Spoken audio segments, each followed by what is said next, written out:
you. It's a wonderful day today, and my name is Lynn Rao. என்னுடைய பெயர் லின்ரா. இது மிகவும் அழகான ஒரு நாள். உங்களை நான் வாழ்த்துகிறேன். I want to share with you about an amazing gift that you can receive. இந்த நாளிலே நீங்கள் பெற்றுக்கொள்ளக்கூடிய ஒரு விசேஷித்த பரிசை குறித்து நான் உங்களோடு பேச விரும்புகிறேன். You may believe in many gods, but there is only one God who came to earth and died for you and rose again. நீங்கள் அநேக தேவர்களை நீங்கள் நம்பலாம், ஆனால் உங்களுக்காக ஜீவனை கொடுக்கும்படியாய் பூமிக்கு வந்தது ஒரே ஒரு கடவுள் மாத்திரமே. And he is alive. அவர் இன்றும் ஜீவன் உள்ளவராய் இருக்கிறார். No other God loves you. No other God has died for you, and no other God is alive. வேற எந்த தேவனும் உங்களுக்காய் ஜீவனை கொடுக்கவில்லை. வேற எந்த தேவனும் உங்களை அவர் நேசிக்கிறதை போல நேசிக்கவில்லை. வேற எந்த தேவனும் ஜீவனோடு கூட இவரை போல இல்லை. This God who loves you, died for you, and is alive wants you to experience him, to know him in a personal way. இந்த கடவுள், இந்த தேவன், நீங்கள் அவரை தனிப்பட்ட ரீதியிலே அறிந்து அவரோடு கூட நல்ல தொடர்பு வைத்துக் கொள்ள வேண்டும் என்று விரும்புகிறார். The God who created the heavens and earth and everything you see and do not see. நீங்கள் பார்க்கிறதும் பார்க்க கூடாததும் வானத்தையும் பூமியும் உண்டாக்கின அந்த கடவுள், He sent his divine son to earth. அவருடைய ஒரே பேரான குமாரனை இந்த பூமிக்கு அனுப்பினார். God loves you so much that he sent his son Jesus. அவர் உங்களை அளவுக்கு அதிகமாய் நேசித்தபடியால் அவருடைய ஒரே பேரான குமாரனாகிய இயேசுவை உங்களுக்காய் அனுப்பினார். He came to show us who his father is. அந்த தகப்பன், அந்த தேவன் யார் என்பதை உங்களுக்கு வெளிப்படுத்தும்படியாக தான் இயேசு வந்தார். Jesus represented his father when he came to live on earth. அவர் பூமியிலே வாழும்போது தேவன் யார் என்பதை வெளிப்படுத்ததான் அவர் இங்கே கடந்து வந்தார். He is kind and loving, very patient, forgiving, and brings healing and freedom. அவர் விடுதலையும் இரக்கத்தையும் மன்னிப்பையும் அன்பையும் வெளிப்படுத்த அவர் கடந்து வந்தார். Jesus upset the religious leaders by drawing large crowds of people to himself through his loving and life-giving words. அவர் ஜீவனுள்ள அந்த தேவ வார்த்தையை பேசுகிறதினாலே மற்ற மதத்திலே இருக்கிறவர்களை காட்டிலும் எல்லாரும் இவரை பின்தொடர்ந்தபடினாலே மத தலைவர்கள் இவர் மேல் கோபம் கொண்டார்கள். He also healed and delivered everyone who came to him. அவரிடத்தில் வந்த ஒவ்வொருவரையும் அவர் விடுதலையாக்கினார். Because of Jesus, the religious leaders were afraid of not keeping their positions to rule over the Jewish people and to keep them in line according to their own rules. ஆகவே இயேசுவின் நிமித்தமாய் யூத தலைவர்கள் மிகவும் பயந்தார்கள். ஏனென்றால் இப்பொழுது அவர்களாலே அவர்களுக்கு யூதர்களை அவர்களுடைய ஆளுகையின் கீழே வைத்துக் கொள்ள முடியவில்லை. Because the religious leaders were afraid of what Jesus would do, they had Jesus, the Son of God, killed. அப்போ இந்த இயேசு இருக்கிறபடினாலே நம்மாலே இவர்களை ஆளுகை செய்ய முடியாது என்று எண்ணி இந்த இயேசுவை கொலை செய்யும்படியாய் அவர்கள் தீர்மானித்தார்கள். Jesus could have escaped being killed by the leaders. அந்த தலைவர்கள் இயேசுவை கொலை செய்ய வேண்டும் என்று எண்ணின பொழுது இயேசுவாலே தப்பித்து போயிருக்க முடியும். But he and his father had a plan. ஆனால் தேவனுக்கோ வேறே ஒரு திட்டம் இருந்தது. So the religious leaders crucified him on a cross and his human body died. நாம் பார்க்கிறோம், இயேசுவை சிலுவையிலே அறைந்து கொன்றபொழுது அவருடைய மாம்ச சரீரம் செத்து போனது. But that was not the end of Jesus. ஆனால் அது இயேசுவினுடைய வாழ்க்கையின் முடிவு அல்ல. 3 days later, Jesus rose up from that grave and was resurrected. ஆனால் 3 நாட்களுக்கு பிறகு ஆண்டவராகிய இயேசு கிறிஸ்து அந்த மரணத்திலே இருந்து உயிரோடு கூட அவர் எழுந்து கொண்டார். And now he sits at the right hand of his Father. அவர் இப்பொழுது அவருடைய பிதாவினுடைய வலது பாசத்திலே அமர்ந்திருக்கிறார். So an important thing to know is that Jesus was without sin. He never sinned against God. நாம் பார்க்கிறோம் இயேசுவை குறித்து நாம் அறிந்து கொள்ளக்கூடிய காரியம் அவர் பாவமே செய்யாதவராயிருந்தார். Sin is a distortion of who you were created to be. நீங்கள் கூட அவரை போலவே இந்த பூமியிலே சிருஷ்டிக்கப்பட்டு இருக்கிறீர்கள். Sin is what keeps you from having a relationship with the holy God and his son Jesus. நீங்கள் அந்த பரிசுத்தமுள்ள கடவுளோடு அவருடைய குமாரனாகிய இயேசுவோடு கூட தொடர்பு வைத்துக் கொள்ளும்படியாக சிருஷ்டிக்கப்பட்டவர்களாய் இருக்கிறீர்கள். Every one of us is guilty of sin. நாம் எல்லோரும் பாவம் செய்த அந்த குற்றம் உடையவர்களாய் இருக்கிறோம். And none of us are righteous without believing what Jesus did for us. தேவன் என்ன செய்தார் என்பதை நம்பாமல் ஒருவனாலும் நீதிமானாய் இருக்க முடியாது. When you believe in Jesus and what he did for you, he makes you righteous. இயேசுவை நீங்கள் விசுவாசித்து இயேசு உங்களுக்காய் என்ன செய்தார் என்பதை விசுவாசித்தால் தேவன் உங்களை நீதிமான்களாய் மாற்றுவார். Through his death on the cross, he took upon himself all your sin and guilt and shame. அவர் சிலுவையிலே உங்கள் பாவத்தையும் உங்கள் குற்ற உணர்வுகளையும் உங்கள் அவமானங்களையும் அவர் ஏற்றுக்கொண்டு சிலுவையில் மரித்தார். God loves you so much that he gave his son to die for you. இயேசு உங்களை இவ்வளவாய் நேசித்தபடினாலே அவருடைய குமாரன் மரிக்கும்படியாய் அவர் ஒப்பு கொடுத்தார். If you believe in him, you will be saved from your sin and guilt and shame. நீங்கள் அவரை விசுவாசிப்பீர்கள் என்றால் உங்களுடைய பாவம் உங்களுடைய குற்ற உணர்வு உங்களுடைய அவமானத்திலே இருந்து நீங்கள் மீட்டுக் கொள்ளப்படுவீர்கள். And you will have everlasting life. அது மாத்திரமல்ல நித்திய ஜீவனையும் கர்த்தர் உங்களுக்கு கட்டளையிடுவார். This is a gift that Jesus wants you to receive. இதுதான் தேவன் நீங்கள் பெற்றுக்கொள்ள வேண்டும் என்று விரும்புகிற தெய்வீக பரிசாய் இருக்கிறது. God did not send his son to earth to condemn you, but to save you. அவர் உலகத்தை அல்லது உங்களை குற்றப்படுத்தும்படியாய் இயேசுவை அனுப்பவில்லை, ஆனால் உங்களை காப்பாற்றிக் கொள்ளும்படியாய் இயேசுவை அனுப்பினார். It is the kindness of God that leads you to repentance of all your sin. ஆனால் அவருடைய தயவு எப்படிப்பட்டது என்றால் நீங்கள் செய்த குற்றத்தை விட்டு மனம் மாறி அவர் அண்டையிலே வரக்கூடிய வாய்ப்பை உங்களுக்கு ஏற்படுத்தி கொடுத்திருக்கிறார். What Jesus did is good news for everyone. இயேசு செய்த காரியம் எல்லாருக்கும் ஒரு நல்ல செய்தியாய் இருக்கிறது. He didn't just save the Jews, he didn't just save Americans, but he has this good news for everyone to receive. அவர் வெறும் யூதர்களை மாத்திரமல்ல அமெரிக்கரை மாத்திரமல்ல அவர் விசுவாசிக்கிற உலகத்தில் இருக்கிற எல்லாரையும் ரட்சிக்கும்படியாய் அவர் ஜீவனை கொடுத்திருக்கிறார். And the good news is that he is here and he's ready to forgive and heal and restore you. அவர் இப்பொழுதும் நீங்கள் இருக்கிற அதே இடத்திலே இருக்கிறார், உங்களை சுகமாக்க உங்களை விடுதலையாக்கும்படியாய் இருக்கிறார். He wants you to come to him. நீங்க அவர்கிட்ட வரணும் என்பதுதான் அவருடைய ஆசை. He came to earth for you and now he is wanting you to come to him. அவர் உங்களுக்காக பூமிக்கு வந்தாங்க, அதே போல நீங்க அவர்கிட்ட வரணும் என்பதுதான் அவருடைய ஆசை. What does this mean for you? இப்ப இதெல்லாம் கேட்கும்போது இதுக்கும் உங்களுக்கும் என்ன சம்பந்தம் என்று யோசித்து பார்த்தீர்களா? God wants you to dwell with him now and for all of eternity. அவரோடு கூட இப்பொழுதும் நித்தியத்திற்கும் நீங்கள் தங்கியிருக்க வேண்டும் என்பதுதான் அவருடைய ஆசை. Jesus did this to give you a new life, an eternal life of knowing him and Father God now in a personal way. அவர் பிதாவை நீங்கள் இதுவரையும் அறிந்திராத ஒரு பெரிய ஒரு உறவிலே அவரை அறிந்திருக்க வேண்டும் என்பதுதான் அவருடைய ஆசையாயிருக்கிறது. The Bible tells us if anyone is in Christ Jesus, he is a new creation. யாரெல்லாம் வேதம் சொல்லுகிறது ஒருவன் கிறிஸ்து இயேசுவுக்குள்ளே இருந்தால் அவன் புதிய சிருஷ்டியாயிருக்கிறான் என்று சொல்லு. Your old sin nature is gone and all things have become new.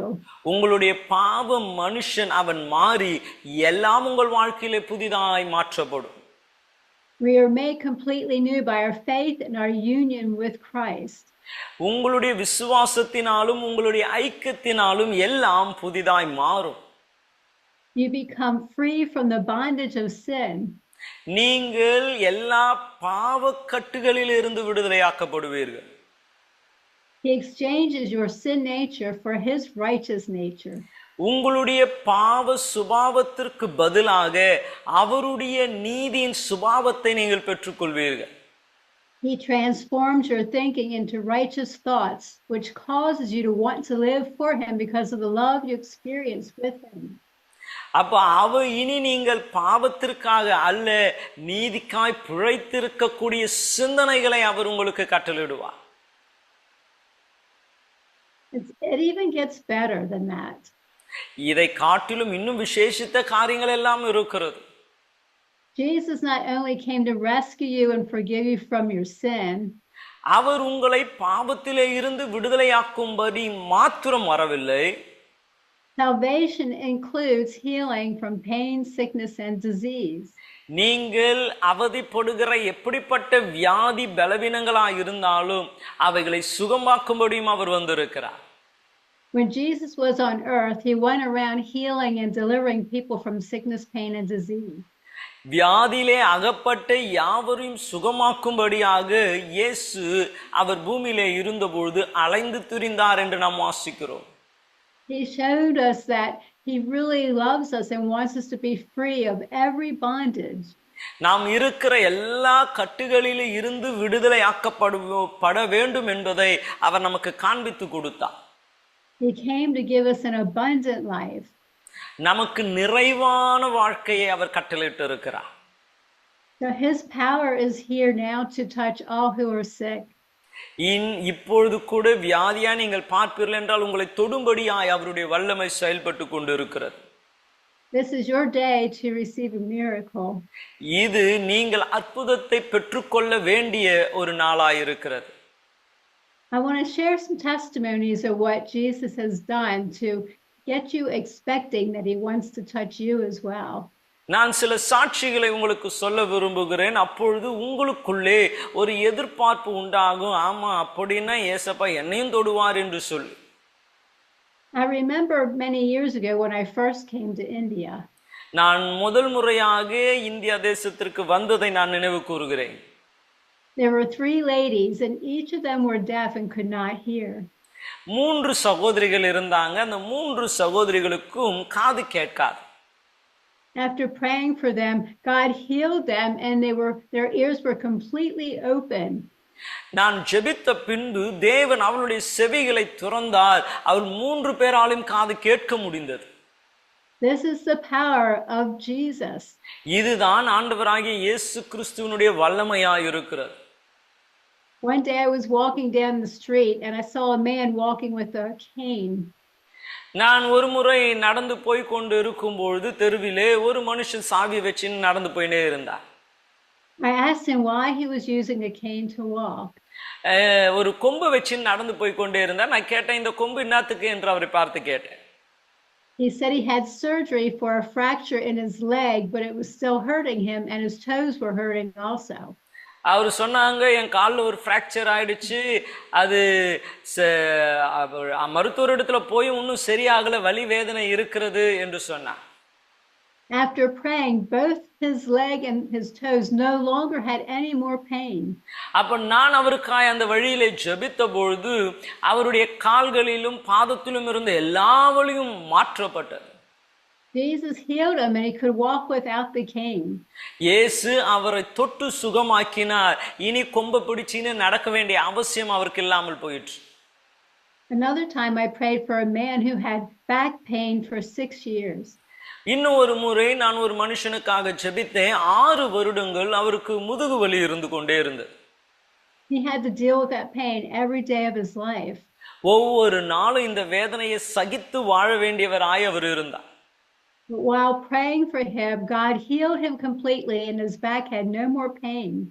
அப்ப நான் அவருக்காக ஜெபித்த பொழுது தேவன் அவரை தொட்டு அந்த வலி அவருக்கு இல்லாதபடி பூரண சுகத்தை கட்டளையிட்டார். He was totally delivered from that back pain. அந்த முதுகு வலியிலே இருந்து அவர் பூரண சுகத்தை பெற்றுக்கொண்டார். One day I saw a lady sitting in a car. ஒரு நாள் ஒரு ஸ்திரீ அவங்களுடைய வாகனத்திலே உட்கார்ந்து கொண்டு இருக்கிறதை நான் பார்த்தேன். I asked her if she needed prayer, and she said yes. நான் அவங்கள பார்த்து கேட்டேன், உங்களுக்கு ஜெபம் வேண்டுமான்னு கேட்டேன். அவங்க சொன்னாங்க ஆமா என்று சொன்னாங்க. She had scoliosis, a crooked back, and I started praying for her. அவங்களுடைய முதுகு ஆனது முதுகு அந்த எலும்பு தண்டு ஆனது அது சரியான நிலையில இல்லாததினாலே அவர்கள் வேதனையில இருந்தாங்க. நான் ஜெபித்தேன். And as I was praying for her, she said she felt tingly all over. அப்போ அவங்க சொன்னாங்க, நீங்க ஜெபிக்கும் பொழுது என் சரீரத்தில் ஏதோ ஒன்று நடக்கிறதை போல நான் உணர்ந்தேன் என்று சொன்னாங்க. God's presence was on her and touching her. தேவனுடைய பிரசன்னம் அவங்க மேல வந்து இறங்கிட்டு தேவன் அவங்கள தொட ஆரம்பிச்சாங்க. And he healed her and completely straightened up her back. அப்போ வளைந்திருந்த அவர்களுடைய முதுவை தேவன் தொட்டு சுகமாக்கி அதை நேராய் மாற்றினார். There was another man who was using a cane who had severe pain in his left hip, which he had replaced 3 months ago. ஒரு மனுஷன் அவரும் கொம்பு வச்சு நடந்திருந்தாங்க. அவருடைய இடதுபுற இடுப்பு பகுதியை அப்போதுதான் ஆபரேஷன் பண்ணி இருந்தாங்க. He said he also needed a hip replacement in his right hip because it was very painful also. அப்ப அவருடைய இடதுபுறம் ஏற்கனவே ஆபரேஷன் பண்ணியிருந்து இப்போ வலதுபுறத்தையும் பண்ண வேண்டும் என்ற ஒரு நிலையிலே அவர் காணப்பட்டார். As I was praying, Jesus came and delivered him from all of his pain in both the left and the right hip. அப்போ நான் ஜெபித்த வேளையிலே தேவன் வந்து அவருடைய இடுப்பு பகுதியிலே இருக்கிற வலதுபுறத்திலும் இடதுபுறத்திலும் இருக்கிற எல்லா வலிகளையும் அவர் மாற்றி போட்டார். His left hip was healed and the right hip did not need surgery. Hallelujah. அவருடைய இடதுபுற இடுப்பு சுகம் பெற்றது. அவருடைய வலதுபுற இடுப்பு ஆபரேஷன் பண்ணவே தேவையில்லை என்ற நிலைக்கு மாறிற்று. கர்த்தருக்கு மகிமை உண்டாவதாக. He was so excited that he started dancing right there. அப்ப நான் அந்த சுகம் பெற்றதுமே அவர் அந்த இடத்திலே நடனமாட ஆரம்பித்து விட்டார். Sometimes people get so excited about what Jesus does and they can't control it. சில நேரங்களிலே தேவன் அவர்களுக்கு செய்கிற நன்மைகளை அவர்கள் அனுபவிக்கும் பொழுது அவர்களாலேயே அவர்களை கண்ட்ரோல் பண்ண முடியாம அவங்க அந்த சந்தோஷத்தை வெளிப்படுத்துவாங்க. Jesus wants to heal you now. இயேசு உங்களையும் தொட்டு சுகமாக்க விரும்புகிறார். If you need Jesus to heal you of any pain, sickness, or disease, I want you to come expecting for a miracle in your own body. உங்களுடைய சரீரத்திலே சுகம் வேண்டும் என்றால் இயேசு என்னை இப்ப சுகமாக்க போகிறார் என்ற எதிர்பார்ப்போடு இயேசு வண்டியிலே நீங்க வாங்க. I want to pray for you and you will see the miracle working God crash in and release you from your pain, sickness, or disease. நான் ஜெபிக்கிற இந்த வேளையிலே தேவனுடைய வல்லமை உங்களுடைய சரீரத்தின் மேல் இறங்கி உங்களுடைய வியாதி வேதனைகளை அவர் முற்றிலுமாய் மாற்ற போகிறார். If you can, place your hand on the area or areas you need healing. இந்த வேளையிலே உங்களுக்கு எங்கே வலி இருக்கிறதோ அந்த இடத்திலே அல்லது வியாதி இருக்கிற இடத்திலே உங்களுடைய கரத்தை நீங்கள் வைத்துக் கொள்ளுங்க. And I want to pray for you. இப்பொழுது உங்களுக்காக நான் ஜெபிக்க போகிறேன். Thank you, Jesus, for the blood you shed and the stripes you bore for us for our healing. எங்களுடைய சுகத்திற்காய் நீ சிந்தின இரத்தத்திற்காகவும் சரீரத்தில் ஏற்றுக்கொண்ட காயங்களுக்காகவும் நான் நன்றி செலுத்துகிறேன். You know the situation of every person watching who needs your healing power upon their bodies. இந்த வேளையிலே இந்த நிகழ்ச்சியை பார்க்கிற ஒவ்வொருவருக்கும் ஆண்டவரே சுகமளிக்கிற உம்முடைய வல்லமை கடந்து போவதாக. I invite you, Holy Spirit, to come upon them and set them free and heal them. பரிசுத்த ஆவியானவர் நீர் கடந்து வந்து ஆண்டவரே அவர்களை தொட்டு அவர்களை நீ சுகமாக்கும்படியா நான் ஜெபிக்கிறேன்.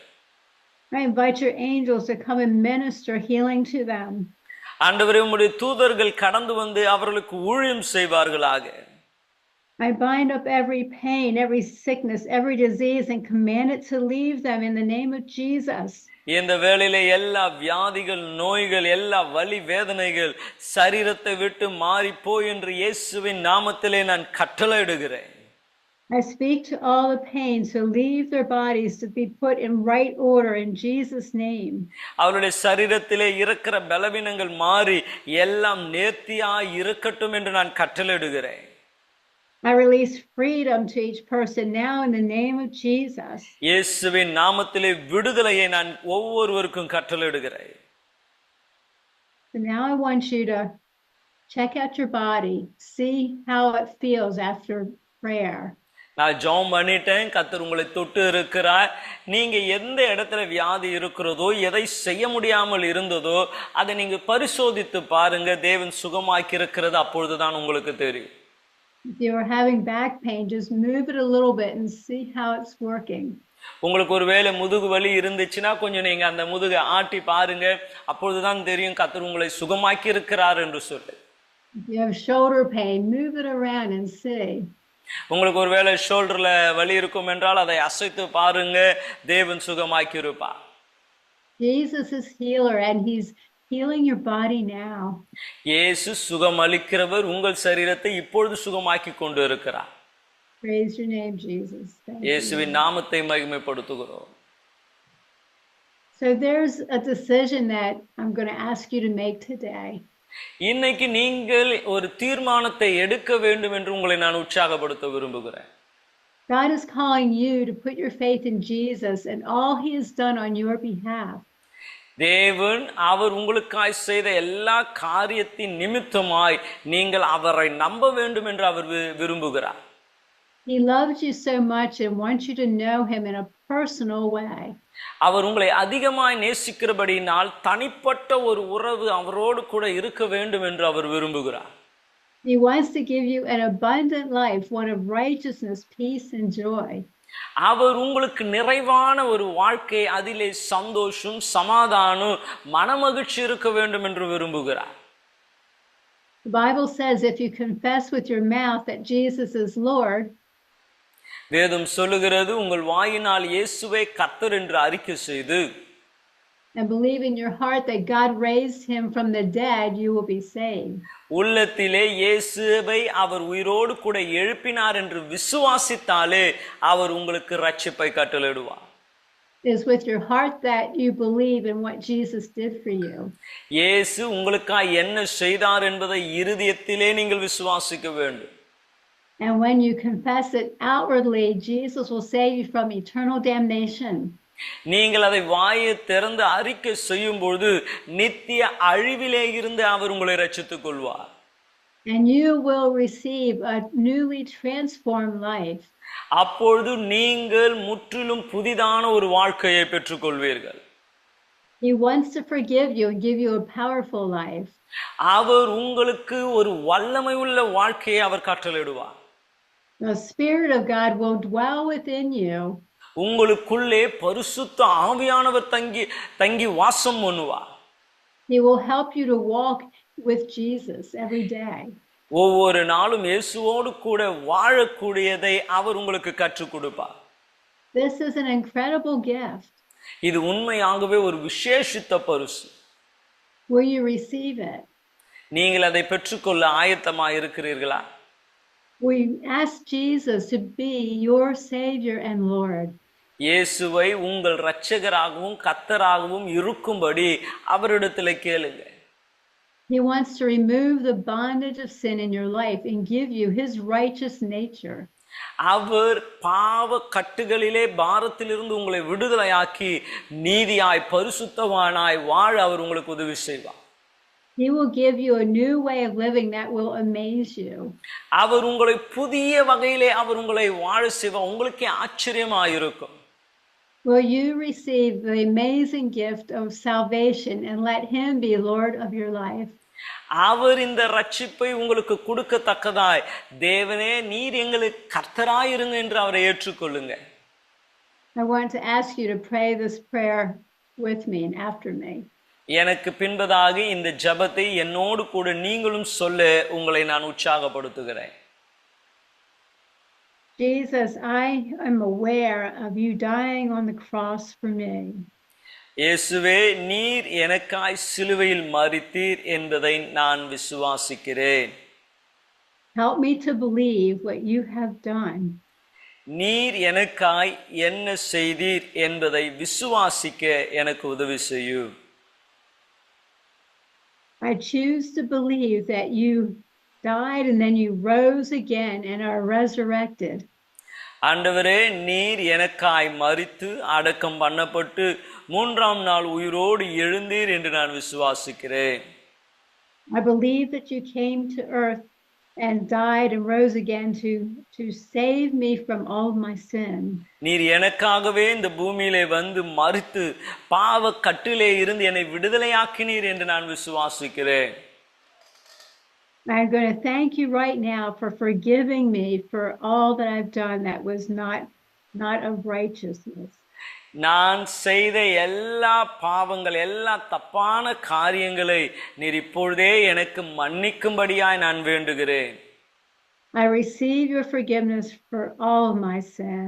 என்னுடைய எல்லா பாவத்தையும் நீர் மன்னித்தீர் என்று நான் விசுவாசிக்கிறேன். And I receive this amazing new life that you have for me. எனக்காய் நீர் வைத்திருக்கிற அந்த புதிய வாழ்க்கையை நான் ஏற்றுக்கொள்கிறேன். Thank you for what you're doing in my life. இயேசுவே, என் வாழ்க்கையிலே நீ செய்கிற கிரியைக்காய் நன்றி. Thank you for what you're doing in my heart. என்னுடைய இருதயத்திலே நீ செய்கிற கிரியைகளுக்காய் நன்றி. Thank you for putting your Holy Spirit inside of me. எனக்குள்ளே உம்முடைய ஆவியானவரை நீ தங்க செய்ததற்காய் நன்றி. Help me to walk this life in the way that you desire. நீர் விரும்புகிற வண்ணமாய் என் வாழ்க்கையை வாழ எனக்கு உதவி செய்யும். Thank you, Jesus. நன்றி இயேசுவே. Amen. ஆமென்.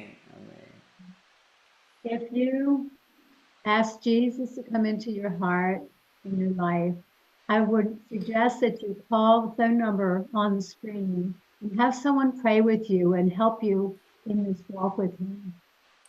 நீங்க இந்த ஜெபத்தை நீங்கள் ஜெபித்து இயேசுவை உங்கள் வாழ்க்கையிலே நீங்கள் அழைத்திருப்பீர்கள் என்றால் இந்த கீழே காண்பிக்கிற அந்த தொலைபேசி எண்களுக்கு நீங்க ஃபோன் பண்ணி அவர்களோடு கூட பேசுங்க.